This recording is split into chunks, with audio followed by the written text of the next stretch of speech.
crowd. Thank you so much.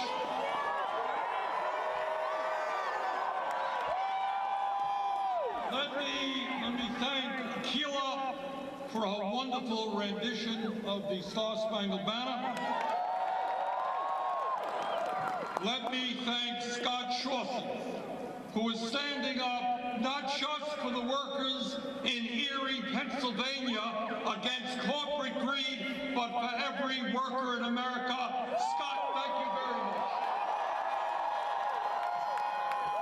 And let me thank Representative Terry Alexander of South Carolina. And Terry is right. This is going to be a 50-state campaign. We're not going to concede one state to Donald Trump. And let me thank my very good friend, Nina Turner. Nina has been with me all across this country. Nina has helped develop one of the great grassroots organizations in this country, Our Revolution. And Nina is mobilizing people from one end of this country to the other. Justice. Nina, thank you very much. And let me thank Sean King. All over this country, and I'm going to say a few words about it today and more tomorrow, people understand we have a broken criminal justice system, and there are few people in America more than Sean who are fighting to change that system. Sean, thank you. And lastly, let me thank my wife and my family. Thank you, Jane and Levy and David and Heather and Karina and all my beautiful 7 grandchildren for the support you've given me.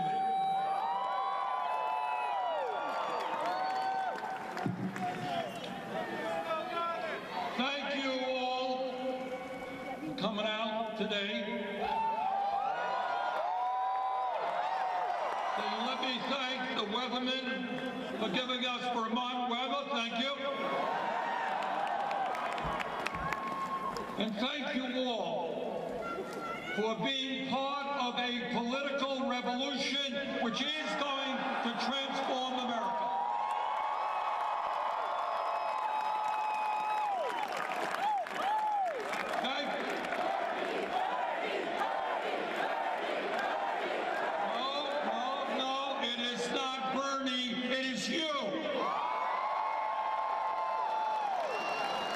It's us together. And I want to thank all of you for being part of a campaign which is not only going to win the Democratic nomination, which is not only going to defeat Donald Trump, who is the most dangerous president in modern American history, but with your help, we are going to transform this country and finally create an economy and a government which works for all of us, not just the 1%.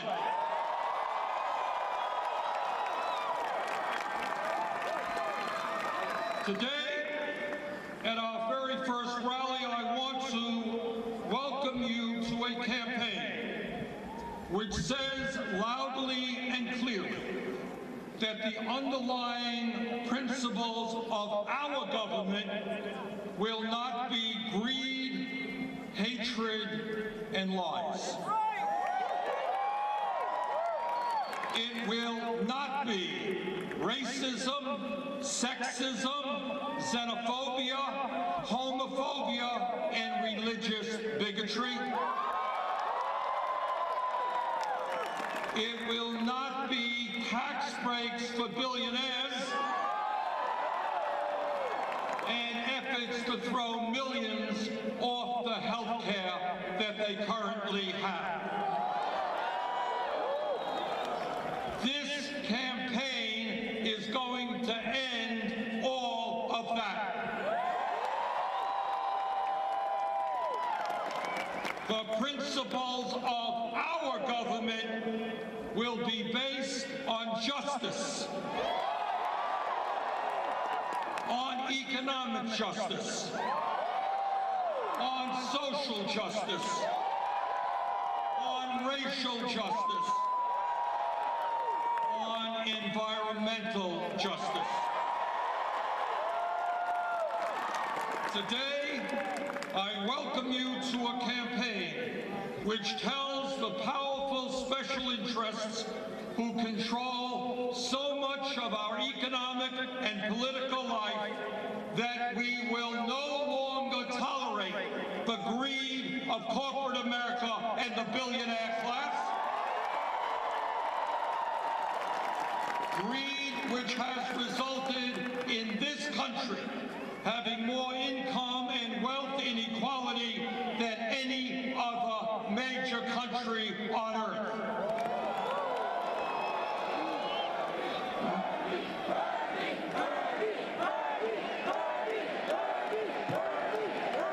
No, we will no longer stand idly by and allow 3 families in this country to own more wealth than the bottom half of the American people.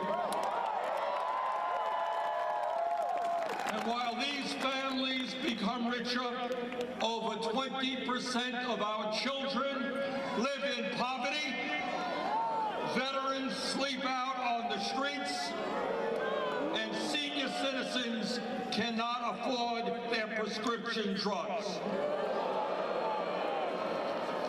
We're here to tell the 1% that we will no longer tolerate 46% of all new income going to the very richest people in this country, while millions of Americans are out working 2 or 3 jobs just to survive and pay the bills. Today, we launch our fight for a political revolution, and we say to the private health insurance companies, whether you like it or not, the United States is going to join every other major country on earth and guarantee health care to all people as a right.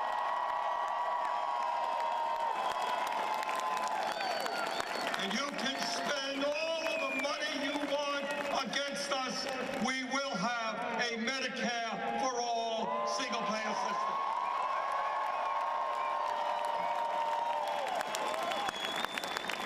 And today we say to the pharmaceutical industry that you will no longer charge the American people the highest prices in the world by far for the medicine they desperately need.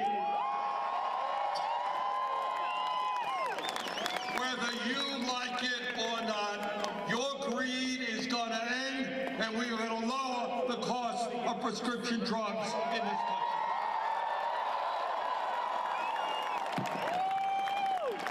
Today, we say to Walmart, to the fast food industry, and to other low-wage employers, stop paying your workers starvation wages. Yes, we are going to raise the minimum wage in this country to at least $15 an hour.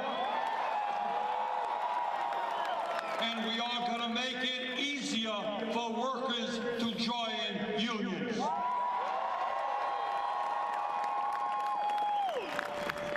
Today, we say to the American people that we will rebuild our crumbling infrastructure, our roads and our bridges and our rail system, our water systems, our wastewater plants, and our airports. And when we do that, we're going to create up to 13 million decent-paying jobs. Today, we say to the parents in our country that you and your children deserve quality, affordable child care.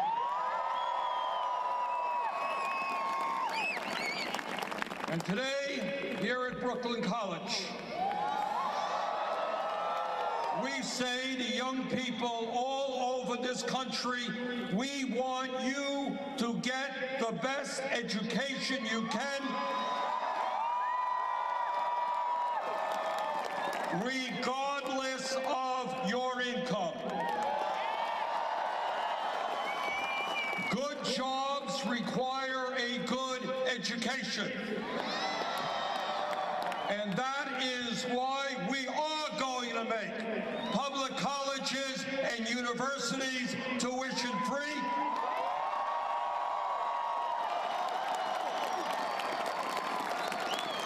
And why we are going to substantially lower the outrageous level of student debt in this country.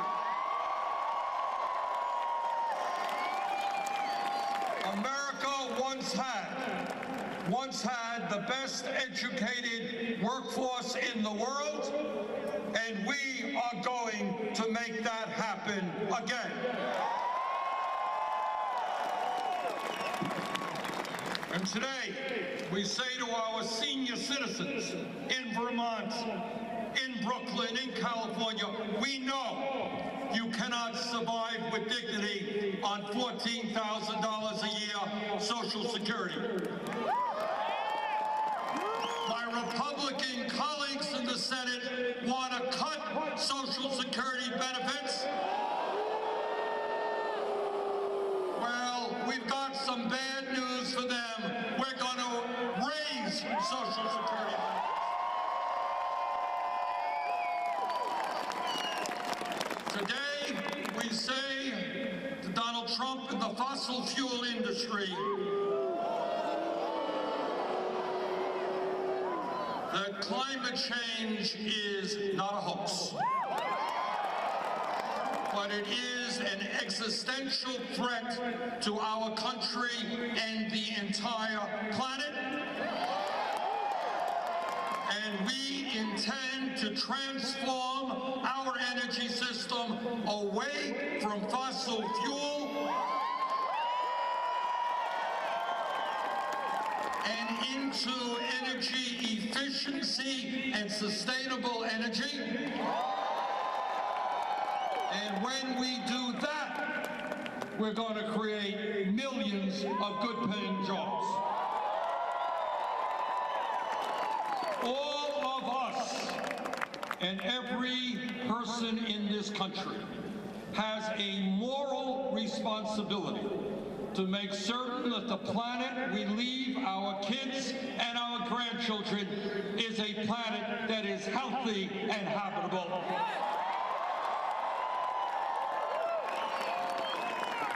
And today we say to the prison industrial complex that we are going to achieve real criminal justice reform in this country. We are going to end the international embarrassment of the United States having more people in jail than any other country on earth. Instead of spending $80 billion a year in jails and incarceration, we are going to invest in jobs and education for our young people. No more private prisons. No more profiteering from locking people up. No more war on drugs that have destroyed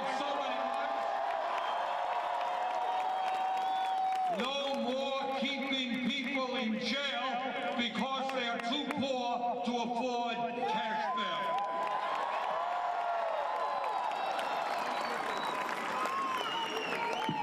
And by the way, when we talk about criminal justice reform, we are going to change a system in which tens of thousands of Americans every year get criminal records for possessing marijuana,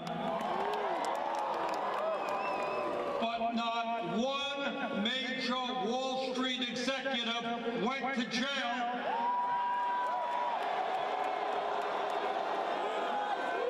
for destroying our economy in 2008. No, they didn't go to jail. They got a $1 trillion bailout. Today, we say to the American people that instead of demonizing the undocumented immigrants in this country, we are going to pass comprehensive immigration reform and provide a path toward citizenship. We're going to provide legal status to the 1.8 million young people eligible for the DACA program and develop a humane border policy for those who seek asylum. The United States will no longer snatch babies from the arms of their mothers. Today, we say to the 1% and the large profitable corporations in America, listen up because this applies to you. We say to the 1% in large corporations that under a Bernie Sanders administration, you're not going to be getting more tax breaks. Quite the contrary. We're going to end your tax breaks and your loopholes. You are going to start paying your fair share of taxes.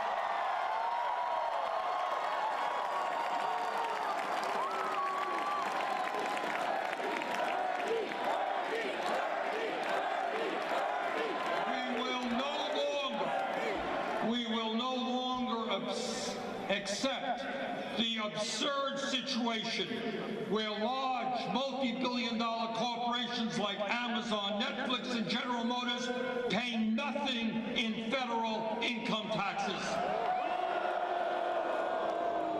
And we're not going to allow these corporations and the billionaires to stash their money in the Cayman Islands and in other tax havens.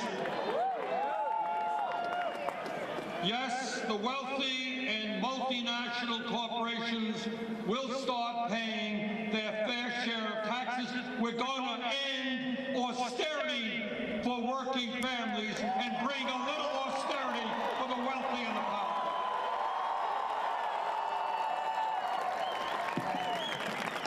Today, we say to the military-industrial complex that we will not continue to spend $700 billion a year on the military, more than the top 10 nations combined. We're going to invest in affordable housing. We're going to invest in public education. And we're going to invest in our crumbling infrastructure.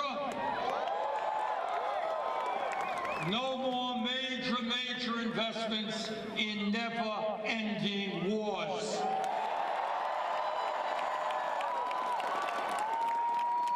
Brothers and sisters, we are going to win this election not because we have a super PAC funded by billionaires.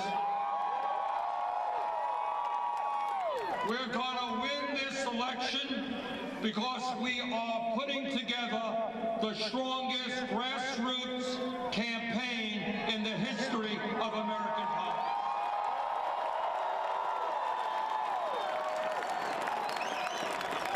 Donald Trump wants to divide us up based on the color of our skin, based on where we were born, based on our gender,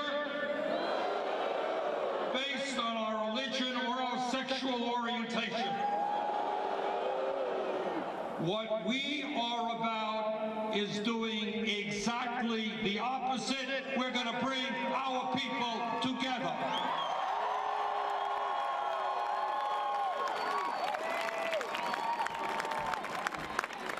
Black and white, Latino, Asian American, Native American, gay and straight, young and old, men and women, native born and immigrant, we are together. And together we will transform this country.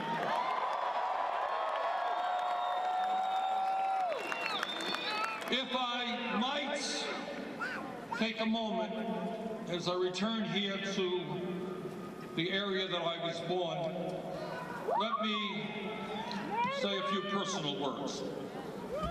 As we launch this campaign for president, you deserve to know where I came from, because family history obviously heavily influences the values that we develop as adults. I was born literally a few miles away from here on East 26th Street in Kings Highway. And my family and I lived in a 3.5-room rent-controlled apartment. My father was a paint salesman who worked hard his entire life, but never made much money. And my mother raised my brother and me. I learned a great deal about immigration as a child because my father came from Poland at the age of 17 without a nickel in his pocket, without knowing one word of English. He came to the United States to escape the crushing poverty that existed in his community and to escape widespread anti-Semitism. And it was a good thing that he came to this country, because virtually his entire family was wiped out by Hitler and Nazi barbarism. I am not going to tell you that I grew up in a home of desperate poverty. That would not be true. But what I will tell you is that coming from a lower middle-class family, I will never forget about how money, or really lack of money, was always a point of stress in our family. My mother's dream was that someday our family would move out of that rent-controlled apartment to a home of our own. That dream was never fulfilled. She died young while we still lived in that rent-controlled apartment.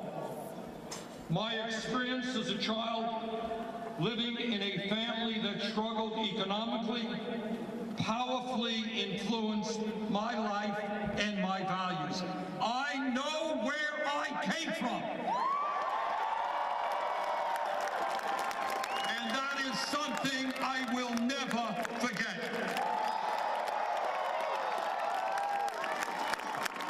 Unlike Donald Trump, who shut down the government and left 800,000 federal employees without income to pay their bills, I know what it's like to be in a family that lives paycheck to paycheck. Now, it is true, I did not have a father who gave me millions of dollars to build luxury skyscrapers, casinos, and country clubs. I did not come from a family that gave me a $200,000 allowance every year beginning at the age of 3. As I recall, my allowance was 25 cents a week. But I had something more valuable. I had the role model of a father who had unbelievable courage in journeying across an ocean with no money in his pocket to start a new and better life. I did not come from a family of privilege that prepared me to entertain people on television by telling workers, "You're fired." I came from a family who knew all too well the frightening power employers can have over everyday workers. I did not come from a family that could afford to send my brother and me to an elite boarding school. In fact, I was educated proudly in high-quality public schools here in Brooklyn and began my higher education right here on this campus.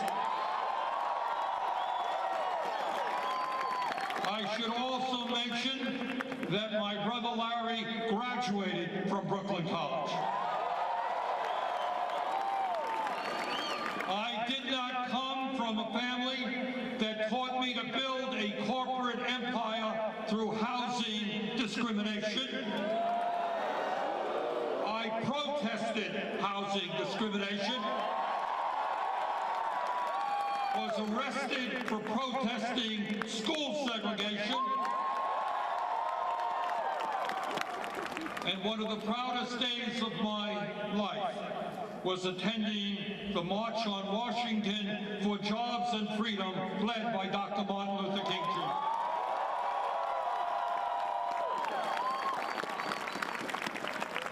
Brothers and sisters, over the last 2 years and before that, you and I and millions of Americans have stood up and fought for justice in every part of our society. And we've had some successes. Together, as billionaires and large corporations have attacked unions, destroyed pensions, deregulated the banks, and slashed wages, we have succeeded in raising the minimum wage to $15 an hour in states and cities all across this country. And together, we forced Amazon and the Disney Corporation to do the same. And together, we have stood with teachers all across this country who went out on strike to fight for better schools for their kids. Together, as the forces of militarism have kept us engaged in never-ending wars, we have stood together and fought back. For the first time in 45 years, we have utilized the War Powers Act to move us forward to end the horrific Saudi-led war in Yemen.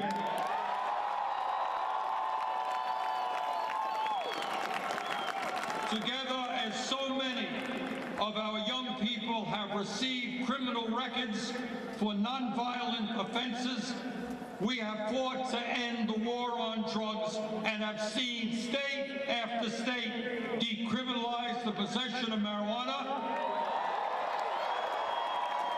and are beginning to see states and communities expunge the records of those who are arrested.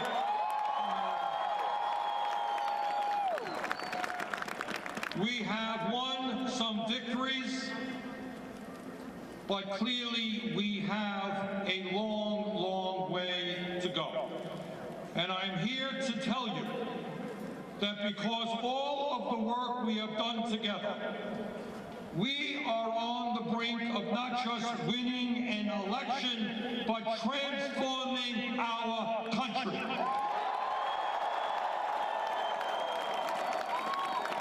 And let me tell you a little of what that means. When we are in the White House,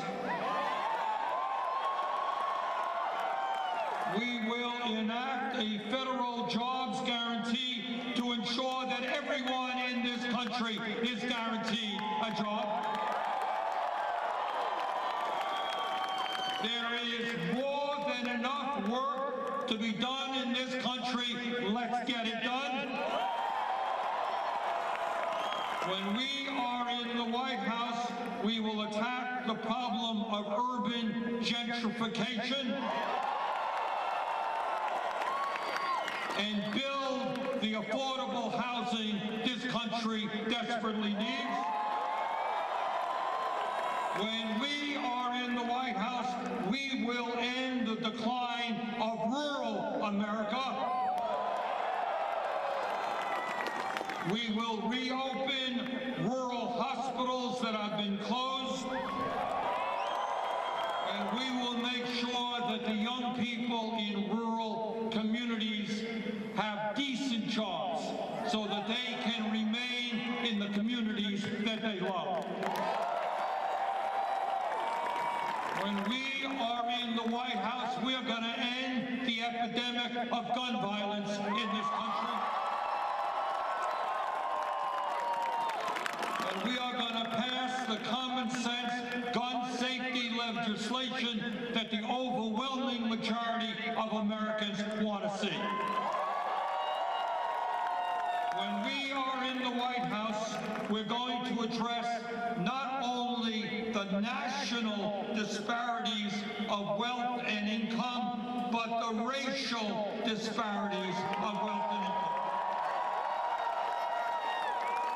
We are going together to root out institutional racism wherever it exists. Not only will we end the cowardly outrage of voter suppression, we're going to make it easier for people to vote, not harder. When we are in the White House, we are going to protect a woman's right to control her own body. That decision is a woman's decision, not the federal government, not the state government, not the local government.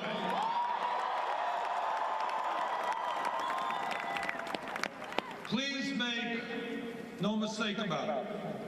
The struggle that we are undertaking is not just about defeating Donald Trump. This struggle is about taking on the incredibly powerful institutions that control the economic and political life of our nation. And let me be very specific. I'm talking about Wall Street. I'm talking about the insurance companies, the drug companies, the military-industrial complex, the prison-industrial complex, the fossil fuel industry, and a corrupt campaign finance system that enables billionaires to buy elections.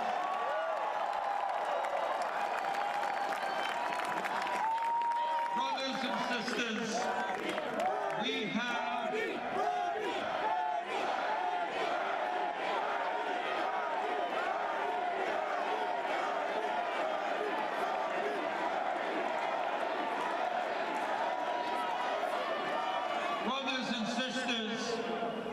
we have an enormous amount of work in front of us, and the path forward will not be easy. The wealthy and powerful elite, who decade after decade have gotten everything they want, will do all that they can to defend their financial interests.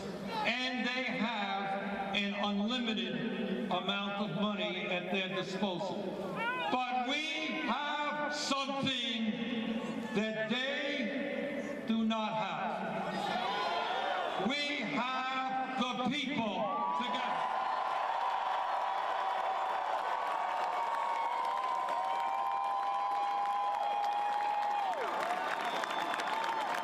So this is what I believe. This is what I believe from the bottom of my heart.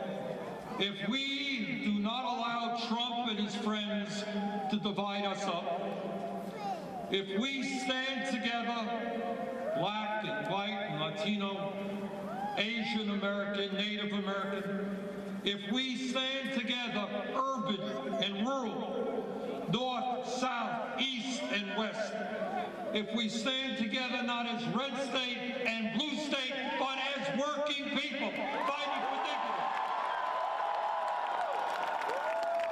If we stand together, believing in justice and human dignity, if we stand together, believing in love and compassion,